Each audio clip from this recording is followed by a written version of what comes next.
The Bhagavad Gita is not only a spiritual scripture, it is also a guide to courage, clarity, duty, self-mastery, and inner peace.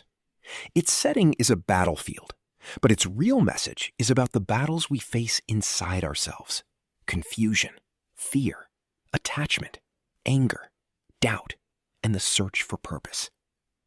In the Gita, Arjuna stands on the battlefield of Kurukshetra, overwhelmed by emotion. He is unsure what to do. At that moment, Krishna becomes his guide. Krishna does not simply give him orders. He helps Arjuna understand life, action, wisdom, devotion, and the nature of the self. The same teachings can guide us today in work, relationships, decisions, success, failure, and personal growth. The Gita begins with Arjuna's confusion. He's a skilled warrior, but when the moment of action arrives, he becomes doubtful and emotionally overwhelmed. This teaches us something important. Confusion is not a weakness. It can be the beginning of deeper understanding. Many people pretend to be confident even when they are lost inside. Arjuna does the opposite. He admits his confusion and asks for guidance. In modern life, we often face moments when the right path is unclear. Career decisions, family responsibilities, moral choices, business risks, or personal struggles can make us feel stuck. The Gita teaches that the first step is honesty. We must accept our confusion before we can rise above it. Krishna begins teaching only when Arjuna becomes ready to listen. One of the central teachings of the Gita is the importance of duty, called dharma. Dharma means the right action according to one's role, responsibility, values, and inner truth. Krishna reminds Arjuna that avoiding responsibility because of fear or discomfort does not bring peace. True peace comes when we understand what must be done and perform it with sincerity. For us, duty may not mean fighting a war. It may mean doing our work honestly, caring for our family, standing up for what is right, completing a difficult task, or making a decision that requires courage. The Gita does not ask us to run away from life. It asks us to participate in life with wisdom. Perhaps the most famous teaching of the Gita is this: we have control over our actions, but not over the results. Krishna teaches Arjuna to act with full commitment, but without becoming mentally trapped by the outcome. This does not mean we should stop caring. It means we should not let anxiety about results destroy the quality of our action. A student must study sincerely, but cannot fully control the exam result. A creator must make meaningful work, but cannot fully control how the audience responds.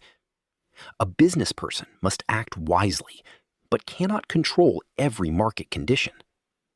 When we obsess over results, our mind becomes restless. When we focus on the right action, we become steady. Krishna teaches equanimity, the ability to remain balanced in success and failure, pleasure and pain, praise and criticism. This is not emotional coldness, it is emotional maturity. Life will always bring changing conditions. Some days we are appreciated, some days we are ignored. Sometimes our efforts succeed, sometimes they fail despite our best intentions. The wise person does not become arrogant in success or broken in failure. They learn from both. They remain centered. In today's world, where social media, competition, and comparison constantly disturb the mind, this teaching is extremely relevant. The Gita reminds us, do your best, accept the outcome, learn, and continue forward. The Gita says that the mind can be our best friend or our worst enemy. An uncontrolled mind jumps from one desire to another. It worries about the future, regrets the past, compares constantly, and reacts impulsively. But a trained mind becomes a source of strength. Krishna does not say that controlling the mind is easy. In fact, Arjuna himself says that the mind is restless and difficult to control. Krishna agrees, but says it can be trained through practice and detachment. Practice means returning again and again to what is right. Detachment means not being dragged away by every emotion, desire, or fear. This is the foundation of inner discipline. Krishna explains a powerful chain of decline. When the mind constantly thinks about objects of desire, attachment grows. From attachment comes desire. When desire is blocked, anger arises. From anger comes confusion. From confusion comes loss of memory and wisdom. Finally, judgment is destroyed. This teaching is deeply practical. Many poor decisions begin with uncontrolled desire. Desire for recognition, money, pleasure, power, or approval. When we become attached, we lose clarity. We stop seeing things as they are. The Gita does not ask us to reject life. It asks us to master our inner reactions. Enjoy what comes through honest effort, but do not become a slave to craving. Krishna teaches Arjuna that the true self is deeper than the body, emotions, and thoughts. The body changes, feelings change, roles change, success and failure change. But there is a deeper awareness within us that observes all these changes. This teaching gives courage. If we identify only with temporary things, life becomes frightening. We fear loss, aging, rejection, and failure. But when we understand that our deeper self is not destroyed by outer changes, we become stronger. In modern terms, this teaching invites us to step back from our thoughts and emotions. We are not every thought that appears in the mind. We are the awareness that can observe, choose, and act wisely. In the Gita, wisdom is not merely having information. Wisdom is the ability to see life clearly. A wise person understands what is permanent and what is temporary. They understand the difference between impulse and duty, attachment and love, ego and truth. Today, we live in an age of information, but not necessarily wisdom. We can search anything instantly, yet still feel confused, anxious, and directionless. The Gita reminds us that wisdom requires reflection, humility, and self-awareness. Krishna teaches that the wise person acts without selfish ego, remains steady in difficulty, and sees the same deeper life in all beings. Krishna teaches that action itself can become a spiritual path when it is done with sincerity, discipline, and dedication.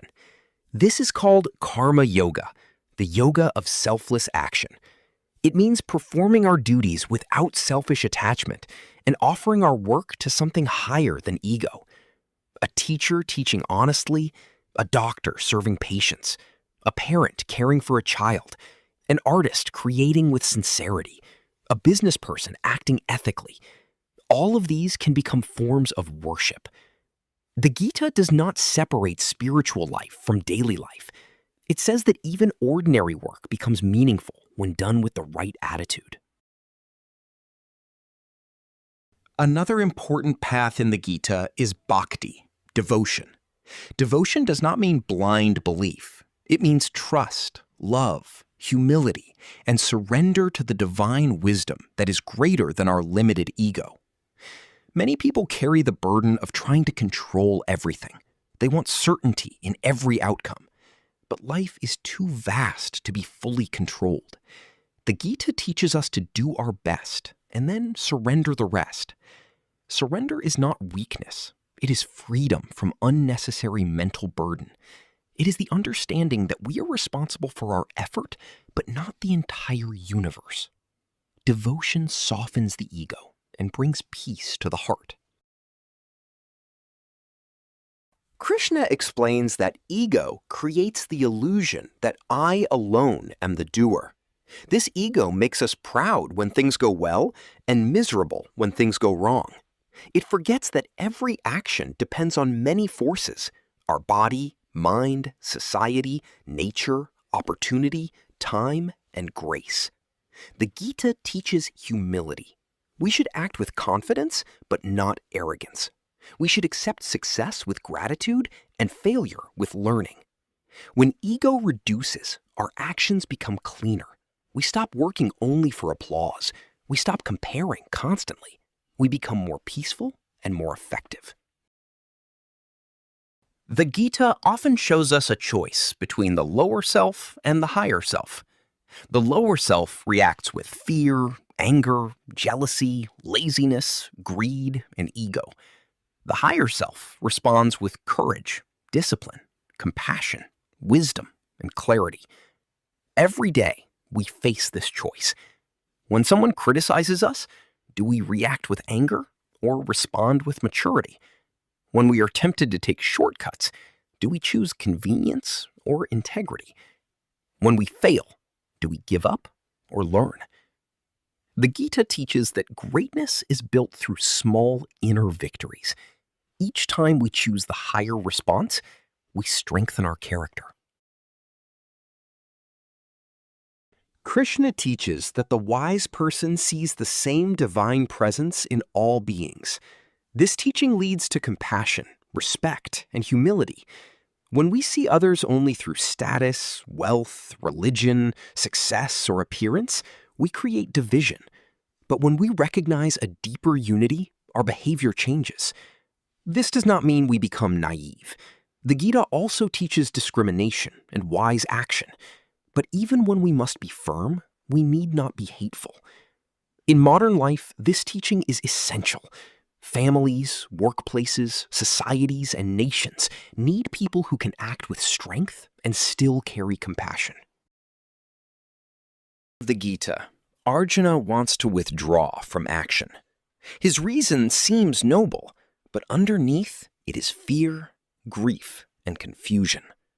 Krishna does not allow him to escape responsibility. He teaches him to act with wisdom. This is an important lesson. Sometimes we avoid action and call it peace. We avoid difficult conversations and call it patience. We avoid responsibility and call it detachment. But true detachment is not running away. True detachment is doing what is right without selfish fear. The Gita is not a message of passivity. It is a message of courageous, wise action. The Gita does not promise a life without problems. Instead, it teaches us how to become steady within problems. Inner peace is not created by controlling the whole world. It is created by mastering our response to the world. A person of self-mastery is not easily shaken by praise or blame, gain or loss, comfort or discomfort. Such a person still feels emotions, but is not ruled by them. Krishna describes this as steadiness of wisdom. The person acts, serves, loves, works, and lives fully, but remains rooted within. This is the true strength taught by the Gita. After listening to Krishna, Arjuna's confusion is removed. He does not become careless or aggressive. He becomes clear. He understands his duty. He regains courage. This is the final gift of the Gita, clarity in action. The purpose of wisdom is not to escape life, but to live rightly. The purpose of devotion is not weakness, but strength. The purpose of detachment is not indifference, but freedom from fear. Krishna's message is timeless. Understand yourself. Master your mind. Do your duty. Surrender the results and act with courage, wisdom, and compassion. The battlefield may be different today, but the inner struggle remains the same. And the teachings of the Gita continue to guide anyone who is ready to listen. The Bhagavad Gita teaches us that life will always bring moments of confusion, challenge, responsibility, and choice. But we do not have to be ruled by fear, attachment, anger, or doubt. Like Arjuna, we can pause, reflect, seek wisdom, and rise with clarity. Krishna's teachings remind us to focus on right action, remain balanced in success and failure, train the mind, reduce ego, and live with devotion and courage. The Gita is not only about ancient philosophy, it is a practical guide for everyday life. When the mind is steady, the heart is sincere, and action is guided by wisdom, life becomes more peaceful, purposeful, and meaningful. The Gita does not remove the battlefield of life. It teaches us how to stand within it with wisdom, courage, and peace.